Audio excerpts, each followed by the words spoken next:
Assalamualaikum warahmatullahi wabarakatuh. Selamat pagi anak-anak. Gimana kabarnya setelah menikmati akhir pekan?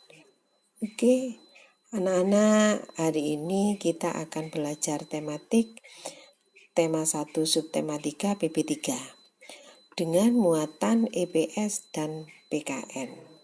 Untuk itu, kalian siapkan buku EPS dan PKN-nya. Setelah itu, mari kita simak, kita lihat video berikut di bawah ini. Oke. Perhatikan gambar yang ada di hadapan kalian. Siapa yang tahu jembatan apa yang ada pada di gambar? Benar, ini adalah jembatan Suramadu. Di mana ya letaknya jembatan Suramadu? Adakah yang tahu? Baik, jembatan Suramadu ada di antara Pulau Jawa dengan Pulau Madura. Jadi, untuk mencapai Pulau Madura, kita ini harus melewati Selat Madura. Dulu kita kalau mau melewati Selat Madura harus menggunakan kapal. Namun sekarang berkat kemajuan pembangunan nasional telah dibangun jembatan Suramadu yang melintasi Selat Madura. Di mana sih letaknya, posisinya? Kira-kira ada di sini. Jembatan Suramadu kira-kira ada di sini ya. Nah, Indonesia itu merupakan negara maritim. Negara maritim adalah negara yang memiliki perairan yang luas. Hampir 2/3 wilayah di Indonesia merupakan lautan. Nah, antara pulau yang satu dengan pulau yang lain itu disatukan oleh laut. Jadi, Indonesia ini adalah negara maritim, yaitu negara yang memiliki perairan yang luas. Perhatikan gambar berikut ini. Bisa kalian lihat di peta ini, Indonesia ini perairannya sangat luas. Nah, 2/3 wilayah di Indonesia merupakan lautan. Wilayah di Indonesia ini merupakan kepulauan. Nah, antara pulau yang satu dengan yang lainnya itu disatukan oleh laut, membuat bervariasinya potensi yang dimiliki oleh Indonesia. Apa saja ya potensi kekayaan laut yang ada di Indonesia? Perhatikan gambar yang ada di hadapan kalian. Yang pertama ada ikan. Potensi kekayaan laut di Indonesia itu ada ikan. Ikan di Indonesia itu sangat banyak dan beragam. Kemudian ada tumbuhan. Tumbuhan laut yang biasa dimanfaatkan adalah salah satunya rumput laut.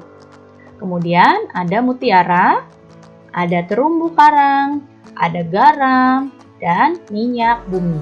Jadi, ini adalah potensi kekayaan laut Indonesia. Kondisi geografis sebagai negara maritim dan kepulauan membawa banyak keuntungan bagi bangsa Indonesia. Banyak jenis pekerjaan yang bisa diusahakan untuk menunjang kehidupan masyarakat di Indonesia melalui kekayaan laut. Apa saja ya jenis pekerjaan yang memanfaatkan sumber daya laut? Yang pertama ada nelayan. Kemudian pedagang. Pedagang ini orang-orang yang salah satunya yang menjual hasil laut dari para nelayan ini. Kemudian ada petani garam. Kemudian ada petani rumput laut. Ada jasa pelayaran, termasuk di dalamnya ada nahkoda dan anak buah kapal. Kemudian ada budidaya kerang mutiara. Ada usaha pariwisata. Dan ada pertambangan minyak. Ini adalah jenis-jenis pekerjaan yang memanfaatkan sumber daya laut. Contohnya, ada banyak lagi yang lain, tapi yang Ibu masukkan di sini ada beberapa jenis ya. Nah, dampak dari letak dan kondisi geografis bangsa Indonesia sebagai negara maritim. Yang pertama, komunikasi dan interaksi antar penduduk menjadi lebih mudah, baik antar warga Indonesia maupun orang Indonesia dengan warga asing. Kemudian, yang kedua, terjadinya pembauran pencampuran atau peleburan nilai-nilai antar pulau dan antar negara. Namun, dalam pembauran dan pencampuran ini, kita harus berhati-hati apalagi bila terjadinya dengan negara lain. Jangan sampai budaya asli Indonesia itu tergerus oleh budaya luar. Dan malah muncul budaya-budaya baru yang belum tentu sesuai dengan budaya kita. Ini harus berhati-hati. Kemudian yang ketiga, terjadinya perubahan perilaku masyarakat karena pengaruh pola masuknya nilai dan perilaku, baik dari pulau, daerah lain, atau negara lain. Pasti terjadi beberapa perubahan perilaku masyarakat.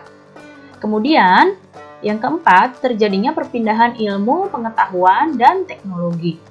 Nah, kalau kita bisa menyerap ilmu pengetahuan dan teknologi ini dengan baik, maka akan berdampak baik pula bagi Indonesia. Nah, keberagaman yang disebabkan dengan adanya perbedaan antara satu pulau dengan pulau yang lain itu tidak menjadi pemecah atau perenggang, namun justru menjadi pemersatu karena antara yang satu dengan yang lain itu di Indonesia bisa saling melengkapi. Hal ini sesuai dengan semangat persatuan dan kesatuan seperti pencerminan nilai-nilai Pancasila, khususnya Sila Persatuan Indonesia.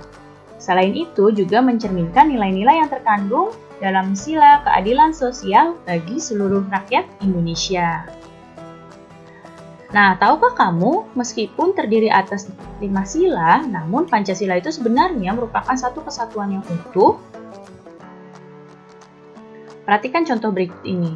Di gambar ada seseorang yang memberikan bantuan kepada warga yang terkena bencana alam. Dalam membantu korban bencana alam ini termasuk pengamalan dari nilai-nilai sila kedua. Nah, namun selain pengamalan sila kedua, perilaku ini juga pengamalan sila ketiga yaitu persatuan Indonesia karena dengan membantu korban bencana, selain mengamalkan kemanusiaan juga menjaga persatuan yang ada di Indonesia. Jadi, membantu korban bencana alam bukan hanya termasuk sila kedua, tapi juga termasuk pengamalan sila ketiga. Jadi, meskipun nilai-nilai luhur yang berbeda-beda, sila-sila dalam Pancasila merupakan suatu kesatuan yang tidak dapat dipisahkan. Terima kasih anak-anak, kalian sudah melihat dan menyimak video tersebut. Baiklah, entar lagi akan ada tugas dari Bu Guru. Assalamualaikum warahmatullahi wabarakatuh.